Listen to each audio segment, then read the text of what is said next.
Pukul 17 waktu Indonesia Barat. Soal perjuangan ke pusat, apapun yang diminta oleh pemerintah Aceh, belum sebagai wakil Aceh siap memperjuangkan. Saatnya kita dengarkan dan kita saksikan Lintas 17, informasi aktual dari seluruh penjuru Aceh. Kejaksaan Tinggi Aceh menuntut 40 orang bandar narkoba dengan ancaman hukuman mati. Kabupaten Aceh Singkil Provinsi Aceh dengan menyediakan anggaran sebesar 25 miliar rupiah. Inilah Lintas 17 bersama Korwil 17 Banda Aceh.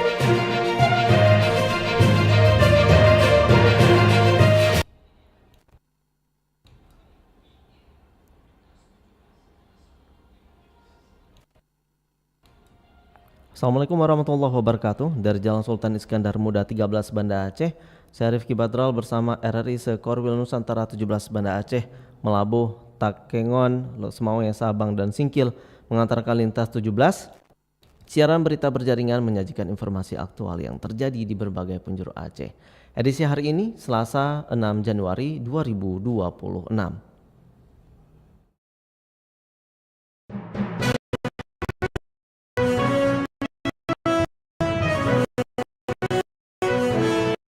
Pendengar, berita utama yang dapat Anda simak sore ini diantaranya sejumlah siswa di kawasan terdampak banjir di Aceh Tengah mulai masuk sekolah.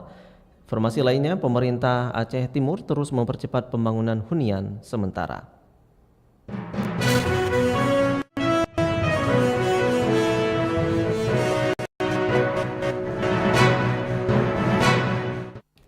Siaran berita berjaringan ini dapat juga Anda akses melalui aplikasi RRI Digital, serta turut disiarkan Radio Muna FM Sebulu Salam, Merdu FM PD Jaya, Radio Sapa FM Suara Bujang Salim Pulau Semawe, Radio Asalam UIN Araniri Darussalam Banda Aceh, Radio Suara Sabang, Radio Mutiara FM PD, Radio Cempala Kuning Aceh Timur, Radio Suluh Tamiang, serta di relay RRI Radio Rimba Raya.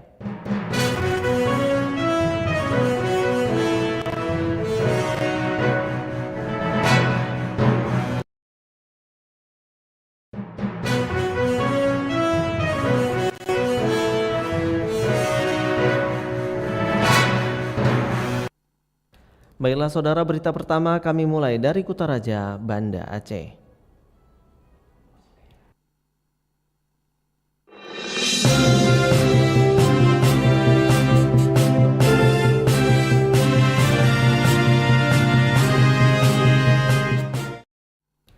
Pendengar, pedagang pasar Aceh hadapi sepinya pembeli. Selengkapnya dilaporkan Cindy Novitasari. Sepanjang tahun 2025, suasana pasar Aceh terpantau lebih sepi dibandingkan tahun-tahun sebelumnya. Aktivitas jual beli masih berlangsung, namun jumlah pengunjung tidak seramai yang diharapkan para pedagang. Pantauan RRI menunjukkan lonjakan pengunjung hanya terjadi pada momen tertentu, seperti menjelang dan selama bulan Ramadan. Di luar itu, arus pembeli cenderung menurun dan tidak stabil. Seorang pedagang baju wanita di pasar Aceh, Lena, mengaku penjualan mengalami penurunan cukup drastis. Kalau kita bilang menurun udah pasti, lebih banyak menurunnya ketimbang meningkatnya gitu ya. Masa menurunnya, masa dropnya jauh gitu. Menurut para pedagang, salah satu faktor utama sepinya pengunjung adalah maraknya penjualan secara daring. Banyak masyarakat kini lebih memilih berbelanja melalui platform online karena dinilai lebih praktis dan beragam pilihan.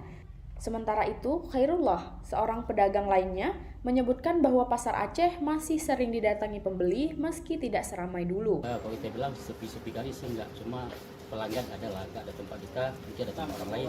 Waktu di sekolah aja lebih. Kok hari biasa-biasa sama kayak kemarin aja.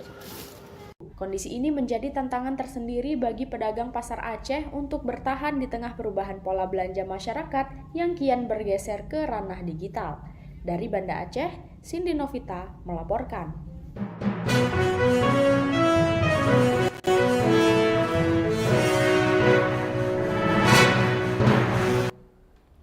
Bupati Aceh Besar resmikan pasar hewan Sibreh. Pendengar, informasi selengkapnya dilaporkan rekan Sadli.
bahwa Aceh Besar saat ini tengah menghadapi kondisi cuaca ekstrim.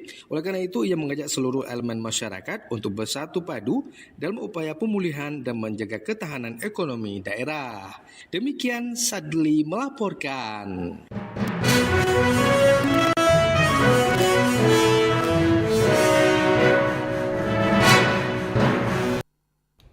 Dari Kutaraja Banda Aceh, lintas 17 menuju Samudera Pasai Aceh Utara.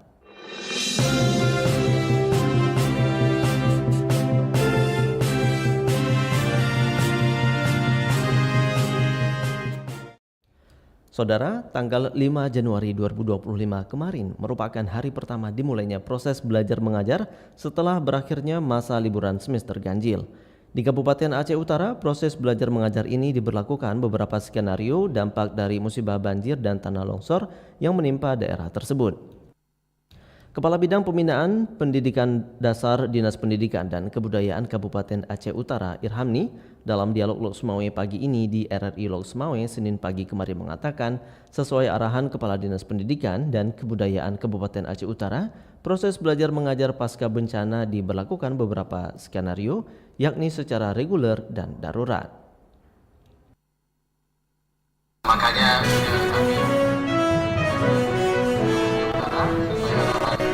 kami sudah menyiapkan 5 skenario Pak dan Ibu, yaitu pertama adalah bagi sekolah yang tetap menggunakan pembelajaran seperti biasanya menggunakan kurikulum reguler. Kemudian ada makanya kami telah menyiapkan di Distrik Aceh Utara sesuai arahan Kadi sudah menyiapkan 5 skenario Pak dan Ibu, yaitu pertama adalah bagi sekolah yang tidak terdampak itu tetap menggunakan pembelajaran seperti biasanya menggunakan kurikulum reguler. Kemudian ada sekolah yang utuh masih tapi dan sudah dibersihkan tetapi tidak ada mobiler sama sekali, maka anak-anak akan lesehan. Kemudian ada yang belajar di tenda, itu kondisi C. Kemudian ada kondisi D, di mana sebagian ruangannya itu tidak bisa difungsikan, baik karena rusak atau tidak bisa dibersihkan, tetapi sebagiannya bisa, maka ini akan menggunakan shift nantinya. Kemudian ada yang terakhir adalah di mana karena kondisinya masih padat dengan pengungsian atau masih tidak mampu dibersihkan atau memang rusak sama sekali, maka itu skenario-nya adalah seperti masa COVID dulu, anak-anak belajar mandiri dengan metode guru sambang atau guru kunjung nanti.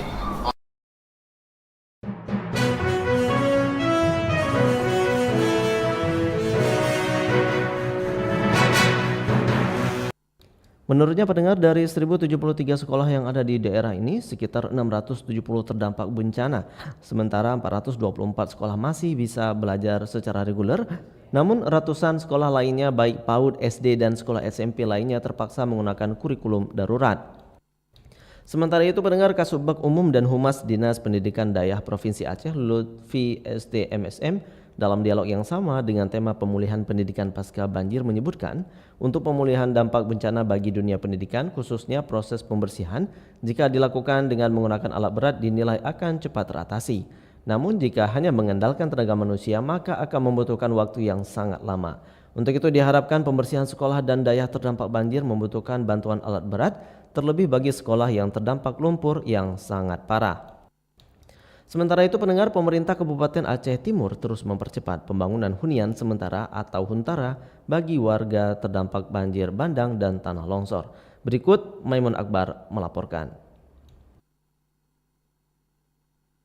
Pemerintah Kabupaten Aceh Timur terus mempercepat pembangunan hunian sementara atau huntara bagi warga terdampak banjir bandang dan tanah longsor. Bupati Aceh Timur Iskandar Usman Al-Falaki meminta para camat di wilayah terdampak untuk segera mempercepat pendataan dan finalisasi data korban bencana. Langkah ini dinilai penting agar perencanaan pembangunan huntara tidak terhambat. Iskandar menegaskan seluruh pihak harus bergerak cepat dengan target pembangunan huntara sudah dapat dimulai sebelum memasuki bulan suci Ramadan. Untuk data kami minta kepada pihak kecamatan dan desa berapa yang mau tinggal di Huntara, berapa yang tidak mau tinggal di Huntara, kemudian berapa rumah huntap yang akan segera dibangun. Karena proses ini penting, sebab beberapa waktu ke depan kita akan memasuki yang namanya bulan suci Ramadan. Berdasarkan data pemerintah daerah, tercatat sebanyak 18.306 rumah warga mengalami kerusakan, mulai dari rusak ringan hingga berat akibat banjir bandang dan longsor yang terjadi pada akhir November 2025. Dalam rencana pelaksanaannya, pemerintah Kabupaten Aceh Timur menyiapkan 2 skema pembangunan Huntara, yakni Huntara Komunal dan Huntara Individual. Huntara Komunal akan dibangun di sejumlah kecamatan seperti Serbajadi atau Lokup, Simpang Ulim, dan Julu. Sementara Huntara Individual akan dibangun di atas tanah milik warga terdampak. Pemkab Aceh Timur berharap pembangunan Huntara ini dapat segera memberikan tempat tinggal yang layak dan aman bagi masyarakat korban bencana. Maimun Akbar melaporkan. RRI Loksmawe terus mengudara untuk Indonesia.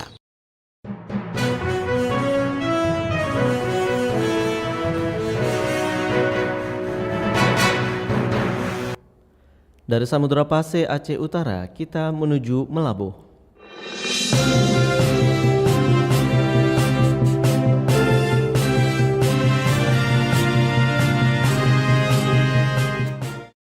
Baik pendengar, dari Melabuh, pemerintah Kabupaten Aceh Barat melalui Dinas Pertanian, Tanaman Pangan, dan Hortikultura terus melakukan berbagai upaya rehabilitasi lahan pertanian yang terdampak bencana. Selengkapnya dilaporkan Tama Maulizar. Pemerintah Kabupaten Aceh Barat melalui Dinas Pertanian, Tanaman Pangan, dan Hortikultura telah melakukan berbagai upaya rehabilitasi lahan pertanian yang terdampak bencana. Hal itu disampaikan oleh Kepala Dinas Pertanian, Tanaman Pangan, dan Hortikultura Safrizal saat diwawancarai RRI. Upaya yang kita lakukan saat ini terus melihat nih peluang-peluang di mana yang bisa kita mohon bantuan agar ini cepat terrealisasi. Alhamdulillah Kementerian Pertanian juga telah mendata, kita telah mengirimkan. Safrizal mengatakan dalam rapat koordinasi pemerintah Kabupaten Aceh Barat dengan Badan Nasional Penanggulangan Bencana atau BNPB juga telah dibahas terkait penanganan rehabilitasi lahan pertanian tersebut. Ia juga menambahkan bahwa tim penanganan bencana Aceh juga telah meminta data kelompok tani yang terdampak guna dilakukan rehabilitasi. Safrizal berharap dengan adanya bantuan rehabilitasi tersebut, perekonomian petani dapat pulih kembali pasca bencana. Safrizal juga menyampaikan ucapan terima kasih kepada petani dan penyuluh pertanian di lapangan atas upaya penanaman yang mulai dilakukan. Ia juga mengatakan bahwa saat ini pihaknya juga sedang menunggu hasil lab dari Universitas Teguh Umar terkait dengan kondisi lahan pertanian pasca dilanda bencana. Seperti diketahui, akibat bencana banjir bandang yang melanda Provinsi Aceh, khususnya Aceh Barat sejak 26 November lalu, telah menyebabkan sebanyak 2.543 hektar lahan pertanian mengalami kerusakan. Reporter RRI Melabuh Tama Maulizar melaporkan.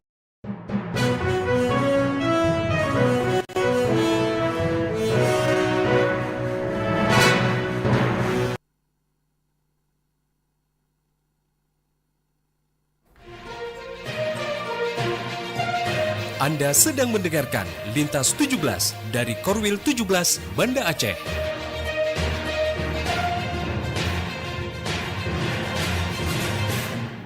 Dari Melabuh, kita menuju dataran tinggi Tanoh Gayo.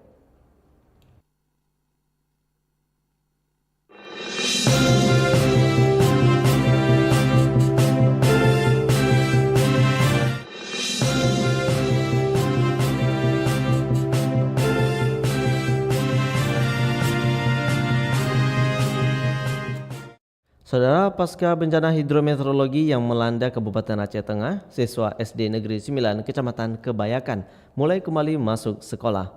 Laporan Fitra Jaya di RRI Takengon.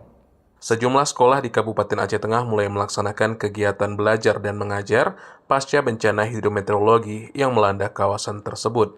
Sekolah berlangsung di lembaga pendidikan yang tidak terdampak signifikan akibat bencana maupun yang dapat kembali digunakan setelah dilakukan pembersihan dari material banjir maupun longsor. Seperti halnya di SD Negeri 9 Kebayakan yang berada di Kampung Mendali, Kecamatan Kebayakan, kondisinya mulai dapat digunakan setelah sempat tertimbun lumpur setinggi 1 meter. Kendati demikian, sebut Kepala Sekolah Saina Ningsih, pelajaran belum dapat dilakukan secara normal, mengingat sebagian siswa dan guru belum hadir karena masih berada di lokasi pengungsian. Setelah bencana, kelas dari kelas 1 sampai kelas 6 semua masuk lumpur setinggi 1 meter, bangku sudah tidak nampak lagi, sehingga kami dalam proses belajar ini banyak mengalami yang sangat menyedihkan lah Pak.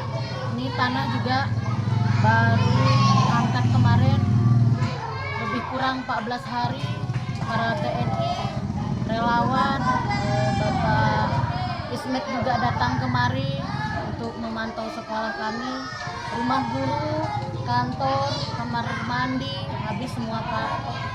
Banyak yang retak ruang-ruangan, sehingga kelas membutuhkan waktu yang sangat lama dalam pembersihannya. Sementara itu, beberapa siswa mengaku senang karena sudah dapat kembali ke sekolah dengan mengikuti kegiatan trauma healing bersama relawan dari Kampung Dongeng. Mereka berharap aktivitas belajar dapat kembali berlangsung seperti sebelum bencana, walaupun sebagian dari mereka kehilangan perlengkapan sekolah seperti tas, alat tulis, maupun baju seragam. Bisa senang bisa masuk sekolah lagi. Baru ya, jumpa kawan-kawannya. Ya. Untuk ini untuk peralatan baju apa segala macamnya gimana? Banyak. Ada lagi ya? Adik? Alhamdulillah masih ada. Untuk tinggal rumah seperti apa? Kondisi masih alhamdulillah masih itu. Ada apa-apa? Adik yang kena ya? SD Negeri 9 Kebayakan sendiri memiliki sejumlah kelas, namun hanya satu yang kini dipergunakan. Kondisi tersebut akibat sejumlah peralatan seperti kursi dan meja rusak karena sempat tertimbun lumpur dalam beberapa minggu. Pitra Jayadi, RRI Takengon, melaporkan.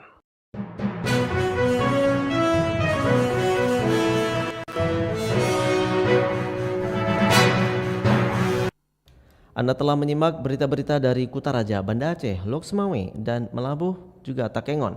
Kami ajak Anda menuju 0 km Indonesia, Pulau W.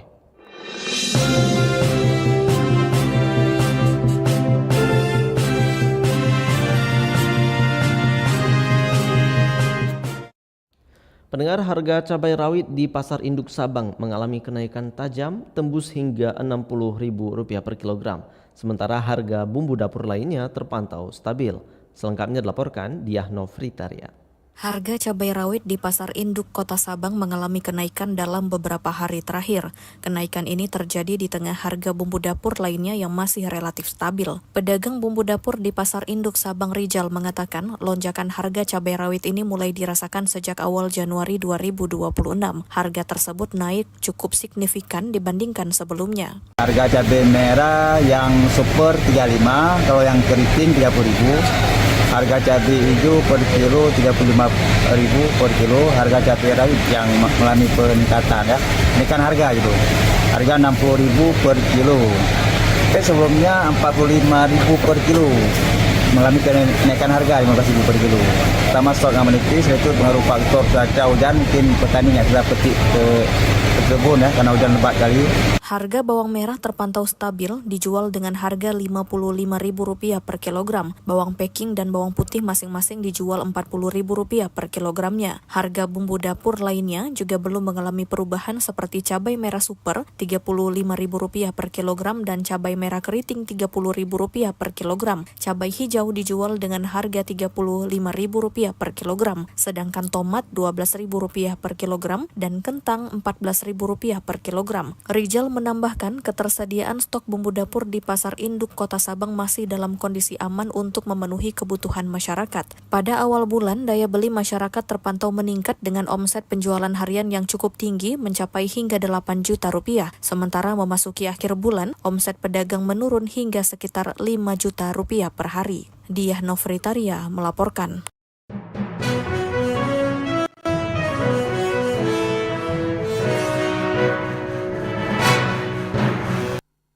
Pendengar, Sekretaris Daerah Kota Sabang, Andri Norman, menegaskan pentingnya penyelesaian laporan pertanggungjawaban seluruh perangkat daerah.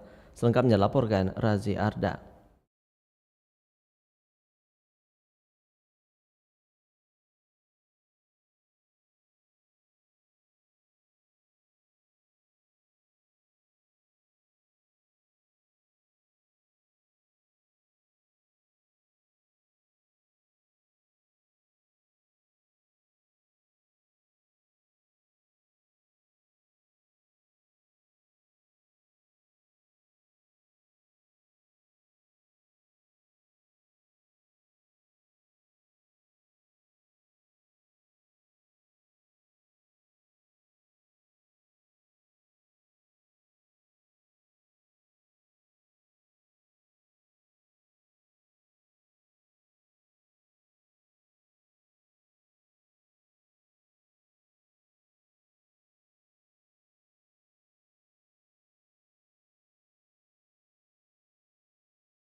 UMKM Cokbang kembangkan agrowisata coklat di Sabang. Selengkapnya pendengar dilaporkan Irzam Maulana. UMKM Cokbang atau dikenal sebutan Coklat Sabang terus berinovasi mengubah kakao lokal dari sekadar komoditas mentah menjadi produk olahan unggulan dan destinasi agrowisata berbasis industri. Inisiatif yang lahir dari Koperasi Produsen Kakao Jaya Mandiri ini terbukti berhasil mendongkrak kesejahteraan petani kakao setempat. Kepala Produksi Cokbang Melandeta Diansyah saat diwawancarai RRI mengatakan Cokbang dibentuk dari keprihatinan terhadap rendahnya harga kakao petani Sabang yang pada awalnya hanya berada di kisaran Rp13.000 hingga Rp16.000 per kilogram. Padahal kakao memiliki nilai jual tinggi jika diolah menjadi produk coklat. Ia menambahkan kondisi tersebut tidak mampu mendongkrak pendapatan petani. Tanaman kakao sendiri sudah ada di Sabang sejak tahun 1990-an namun belum dimanfaatkan secara maksimal. Nah, di Sabang sendiri itu sudah ada pohon kakao dari tahun 90-an tapi belum ada produksi yang memang benar-benar dari buah kakao. Nah, itu awal mula kita ingin membangun Cokbang. Nah, baru setelah itu ya tentu koperasi ingin mensejahterakan seluruh anggota. Kemudian dirinya menambahkan seiring berkembangnya usaha, Cokbang mulai fokus pada peningkatan kualitas biji kakao. Saat ini Cokbang bekerja sama dengan sekitar 30 petani binaan. Para petani didampingi untuk memperbaiki kebun dan kualitas biji kakao termasuk proses fermentasi. Hasilnya harga kakao petani meningkat signifikan. Upaya tersebut berdampak signifikan pada harga jual kakao. Jika sebelumnya petani hanya menerima Rp13.000 hingga Rp16.000 per kilogram, saat ini harga kakao mencapai Rp70.000 per kilogram, sementara kakao fermentasi bisa menembus angka Rp150.000 per kilogram. Melan mengakui kapasitas produksi cokbang saat ini hanya 10 kg per hari, sementara permintaan pasar terus meningkat. Sebagai inovasi, cokbang mulai mengembangkan agrowisata coklat. Wisatawan diajak ke kebun kakao untuk melihat langsung proses pemetikan hingga fermentasi. Setelah itu, pengunjung bisa mencetak coklat sendiri di tempat produksi cokbang. Dan sampai bulan 12, kita akan melakukan proses itu. Memperkenalkan supaya teman-teman tahu buah coklat itu bentuknya seperti ini, di dalamnya warnanya putih loh, bukan coklat, bagaimana mengeringkannya. Nah, edukasi seperti itu. Dan kita ingin mengatakan juga coklat Sabang itu berbeda, kakao Sabang itu rasanya berbeda, dan itu sudah ada uji laboratoriumnya, dan memang rasanya berbeda dari pameran-pameran yang sudah pernah kita ikuti. Melalui pengembangan usaha dan agrowisata ini, Cokbang berharap dapat mengatasi keterbatasan kapasitas produksinya saat ini. Upaya ini juga diharapkan membuat kakao Sabang semakin dikenal luas, sekaligus mampu memberikan manfaat ekonomi yang berkelanjutan dan lebih besar bagi petani kakao serta masyarakat setempat.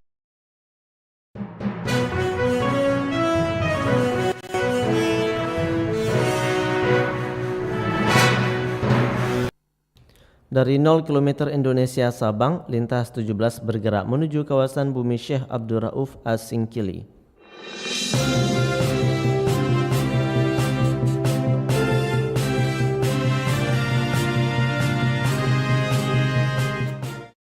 Pendengar, Polres Singkil ungkap sejumlah kasus kriminal.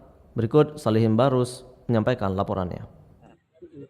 Itu nampak sama Pak Wakil tadi itu. Bupati Aceh Singkil Haji Sapriyadi Oyon mengingatkan kepada seluruh aparatur sipil negara atau ASN dan perangkat desa serta kepala desa untuk meningkatkan disiplin dan kinerja demi meningkatkan pelayanan kepada masyarakat. Ajakan tersebut diungkapkan Sapriyadi Oyon saat memimpin langsung apel gabungan seluruh ASN dan aparatur kampung usai libur tahun baru Senin 5 Januari 2026. Dikatakannya memasuki tahun baru 2026, ia mengajak kepada semua pihak untuk membuka lembaran pengabdian dengan semangat baru, cara kerja baru, dan kinerja yang semakin meningkat. Kemudian ia mengungkapkan tahun ini tidak boleh menjadi pengulangan dari tahun-tahun sebelumnya, akan tetapi harus menjadi tahun penguatan disiplin, integritas, dan profesionalisme aparatur pemerintah. Jadi ini harus kita tingkatkan, kinerja, disiplin, ini yang harus kita tingkatkan. Sehingga bisa ke depan berubah lah. Jangan Pak Asyik nanti tidak ada kerja, absen. Maka seperti saya bilangkan tadi, kalau hanya datang untuk absen, untuk apa? Tidak kerja. Ya pasti kita ambil tindakan disiplin. Mungkin langkah apa yang akan dilakukan Pak untuk mengetahui kedisiplinan ASN kita ini ke depannya? Dari seluruh kepala dinas masing-masing, tengok dari absen, ya, dievaluasi lah nanti ke depannya. Sehingga ia menegaskan disiplin adalah fondasi utama keberhasilan organisasi pemerintah, seperti Beber Oyon, disiplin waktu, disiplin kerja, dan disiplin moral. Kemudian tegasnya, integritas adalah harga diri ASN, sementara profesionalisme merupakan ukuran kepercayaan masyarakat terhadap pemerintah. Terakhir, ketiga hal itu tidak bisa ditawar, tegas Oyon, dan tidak bisa dinegosiasi dalam birokrasi pemerintahan. Hasil amatan dalam apel gabungan ini, seluruh ASN dan aparatur kampung di Kabupaten Aceh Singkil pasca libur tahun baru tersebut, selain pesan untuk para ASN agar dapat meningkatkan kedisiplinan dan perbaikan pelayanan, Bupati juga mengatakan peristiwa banjir juga dapat mengajarkan bahwa negara harus hadir secara nyata, cepat dan tepat, di mana ASN dan para kecil, imam mukim dan perangkat desa lainnya harus lebih peka, sigap serta bertanggung jawab dalam menghadapi kondisi darurat, menjaga lingkungan, serta melindungi masyarakat. Demikian Salihin Barus melaporkan.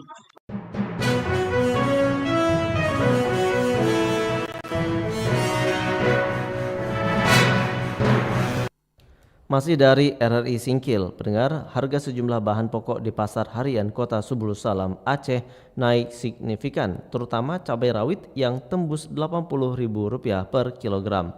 Informasi selengkapnya dilaporkan Juprianto. Tim relawan Kantor Kementerian Agama Kota Subulu Salam. Sebanyak 25 relawan ASN Kementerian Agama Kota Subulu Salam resmi dilepas menuju lokasi bencana banjir di Aceh Tamiang. Pelepasan ASN tersebut dipimpin langsung oleh PLH Kepala Kantor Kemenak Subulu Salam, Budi. Dalam arahannya, beliau menekankan pentingnya fisik yang prima bagi para relawan. Ia juga mengajak para relawan untuk tetap menggunakan masker dan menjaga kondisi fisik agar bantuan bagi masyarakat bisa maksimal. Kantor Kementerian Agama Kota Subul Salam akan melaksanakan bakti sosial di Kabupaten Aceh Tamiang yang terdampak banjir bandang, yang insya Allah akan berangkat sebanyak 25 orang dengan membawa bantuan dari Kantor Kementerian Agama, kemudian dari DW Kota Subul Salam, dari masyarakat dan juga dari P3K tahun 25 Kota Subul Salam. Mudah-mudahan bakti sosial dan juga pemberian sumbangan kepada masyarakat terdampak di Aceh Tamiang dapat bermanfaat dan bisa sedikit membantu warga di sana. Relawan tersebut juga tidak datang dengan tangan kosong, mereka membawa amanah bantuan berupa uang tunai puluhan juta rupiah. Bantuan tersebut berasal dari ASN Kemenak Kota Subul Salam, ASN P3K Pemerintah Kota Subul Salam, DWP Kemenak Subul Salam, hingga bantuan logistik makanan dari warga Kecamatan Runding Kota Subul Salam. Aksi tersebut juga merupakan instruksi langsung dari Kepala Kantor Wilayah Kemenak Aceh untuk membantu pemulihan madrasah dan KUA yang rusak parah di Aceh Tamiang. Sebelumnya, Kemenak Kota Subul Salam juga telah menyalurkan bantuan sembako senilai 55 juta rupiah untuk 3 kecamatan di Kota Subul Salam, serta 50 juta rupiah yang diserahkan melalui Kanwil Kemenak Aceh untuk korban banjir di tingkat provinsi. Demikian, Juprianto melaporkan.